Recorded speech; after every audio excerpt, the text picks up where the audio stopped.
حضرت مرزا مظہر جانے جانا فرماتے ہیں کہ بارش ہوئی تھی تازی تازی، دلی میں تازی تازی بارش ہوئی تھی. ایک بابا لکڑی کے جوتے پہنے کھڑا ہوں، اللہ اللہ اللہ، اسی کسے دے کچھ بھی نہیں لگ دے، نہ کوئی ساڈا دردی. بابا مست ہو کے جا رہا، اللہ اللہ کرتا جا رہا.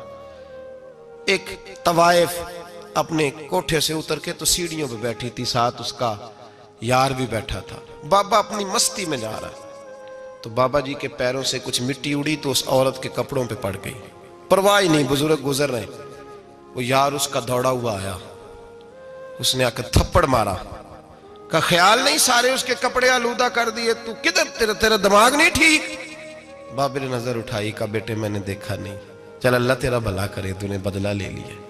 بابا جی چپ کر کے وَإِذَا خَاطَبَهُمُ الْجَاهِلُونَ قَالُوا السَّلَامَ، چپ کر کے گزر گئے.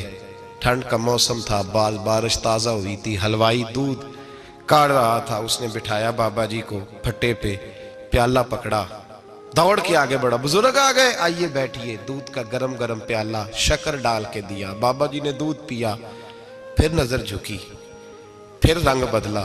کہنے لگے مالک تو کتنا بے نیاز ہے، کہیں تھپڑ مرواتا ہے، کہیں دودھ پلاتا ہے.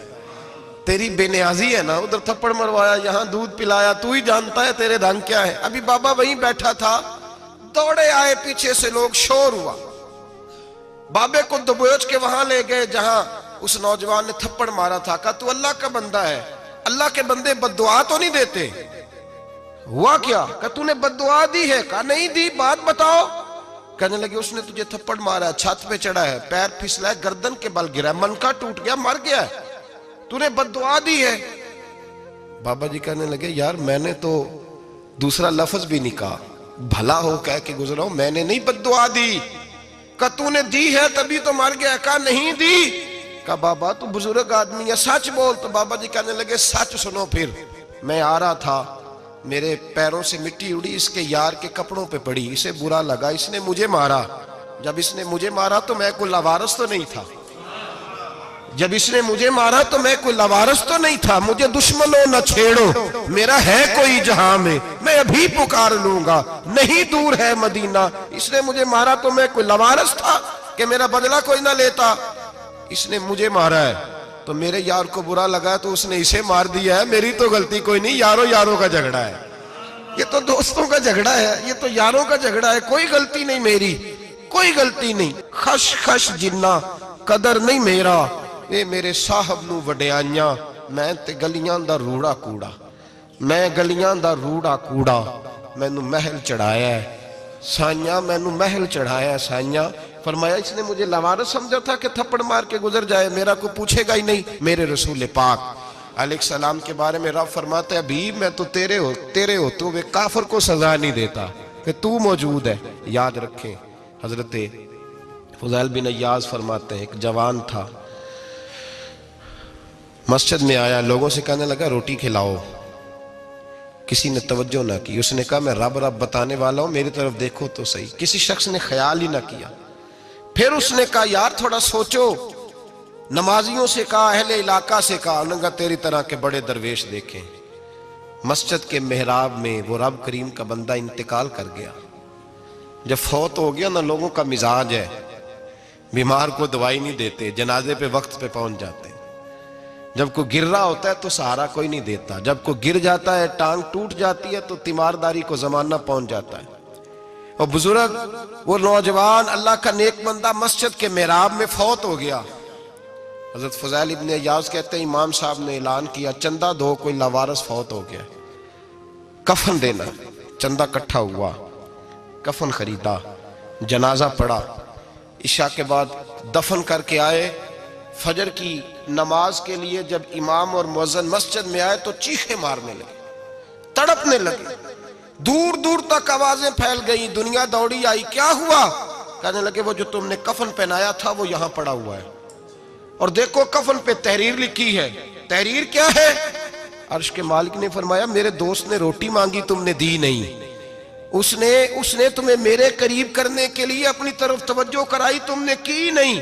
اور میرا یار تمہارے کفن کا محتاج تھا، سنبھال کے رکھو اپنا کفن، میں نے اسے جنت کا لباس عطا فرما دیا، سنبھال کے رکھو. یہ کوئی لاوارثوں کا ٹولہ ہے؟ یاد رکھیں جو وارث والے ہیں، وارث والے ان کا رنگ اور ہے، جو ماننے والے ہیں ان کا مزاج اور ہے۔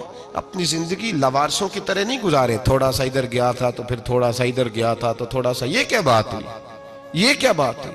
اپنے آپ کو، اپنی نسبت کو، اپنے عقیدے کو مضبوط رکھیں۔ 1 انچ کے لیے اعلیٰ حضرت فاضل بریلوی رحمت اللہ علیہ کے مکان کی دیوار گر گئی، ایک کونا مکان کا، آپ جانتے ہیں پرانی دیواریں چھوٹی ہوتی تھی اور بارشوں میں اکثر گھروں کی دیواریں گری ہوئی ہوتی تھی، ایک سائیڈ کی دیوار گر گئی تو اس کونے میں ہندوؤں کا گھر تھا۔ اب مستری صاحب رات کو آئے، ان سے بات ہوئی تو کہنے لگے سویرے کام شروع کروں گا۔ کہا 1-2 صاحب نے کہ ہندوؤں کا گھر ساتھ ہے اور وہ دشمن بھی بڑے زیادہ ہیں، تو رات کو ہی ہو جائے۔ کہنے لگا جی نہیں، میری مجبوری ہے، مزدور کہاں سے لاؤں گا، بڑے معاملات ہیں، سویرے شروع ہوگی۔ اب رات کو مولانا ظفر الدین بہاری علیہ رحمہ کہتے ہیں بچے مدرسے کے، باقی سارے لوگ، سب کو جمع کیا گیا، چونکہ اس طرف سے تھوڑا خطرہ تھا ہندوؤں کی جانب سے۔ کہا جناب یہ بڑے دشمن ہیں اسلام کے، تو اس طرح کرو کہ 2-3 بچوں کی ڈیوٹی لگائیں یا کچھ لوگوں کی یہاں رات کو پہرا دیا جائے، ٹھنڈ بھی بڑی زیادہ تھی، کھڑا ہونا بھی مشکل تھا۔ اعلیٰ حضرت رحمت اللہ علیہ عشاء کی نماز کے بعد جلدی حجرہ خاص میں تشریف لے جاتے تھے۔ اس رات جب دیکھا نا باہر شور ہو رہا ہے تو اسی طرح سر پہ ایک رومال لپیٹا تو باہر آ گئے، کہنے لگے کیا شور ہے؟ کہا حضور سردی ذرا زیادہ ہے تو یہاں کسی کی ڈیوٹی لگانی ہے پہرے کی۔ 2 منٹ خاموش رہے، پھر فرمانے لگے کوئی ضرورت نہیں، جاؤ سو جاؤ سارے جا کے، کوئی ضرورت نہیں، جاؤ اپنے اپنے گھروں کو، کوئی حاجت نہیں، پہنچ جاؤ۔ کہا حضور مہربانی کرے، وہ طے ہونے لگا تھا۔ فرمایا میری وجہ سے کیوں کوئی ساری رات بیدار رہے، جاؤ تمہیں کہا نا آرام کرو۔ لوگ سو گئے۔ صبح فجر کی نماز پڑھ کے اعلیٰ حضرت رحمت اللہ تعالی علیہ جب سیڑھیاں اتر رہے تھے رضا مسجد کی، تو وہ جس ہندو کی جانب سے زیادہ خطرہ تھا وہ سیڑھیوں پہ بیٹھا تھا، مسجد کی سیڑھیوں پہ۔ سب لوگوں کی توجہ ہو گئی، کہنے لگا مولانا میں کلمہ پڑھنے آیا ہوں، مجھے کلمہ پڑھا کے مسلمان کر دو، میں کلمہ پڑھنے آیا ہوں، مسلمان کریں۔ لوگوں کی توجہ، اعلیٰ فرمانے لگے نہیں ابھی تو انتظار کر، تھوڑی دیر کے اچھی طرح سوچ لے، جذباتی فیصلہ نہ کر کہ تو آ رہا ہے۔ یہ کہہ کے جب 2 سیڑھیاں نیچے اترے اس کے پاس سے تو اس نے پیر تھام لیے، کہنے لگا اب ایسے تو نہ کرو، رونے لگا۔ اعلیٰ حضرت رحمت اللہ نے کلمہ پڑھایا، کچھ باتوں کی نصیحت فرمائی، تشریف لے گئے۔ گھیرنے والے گھیر کے بیٹھ گئے، کہنے لگے ہمیں بھی بتا بدلہ کیسے ہے۔ کہنے لگا دیوار گر گئی، آدھی رات کے وقت، آدھی رات تک انتظار کرتا رہا، پہرے دار کوئی نہیں، تو 2 تلواریں لے کر جب میں ان کے مکان کی جانب بڑھا، میں نے کہا آج گردن کاٹوں گا اور کاٹ کر کے نکلوں گا۔ کہتا ہے جب میں قریب آیا تو 2 شیر کھڑے تھے،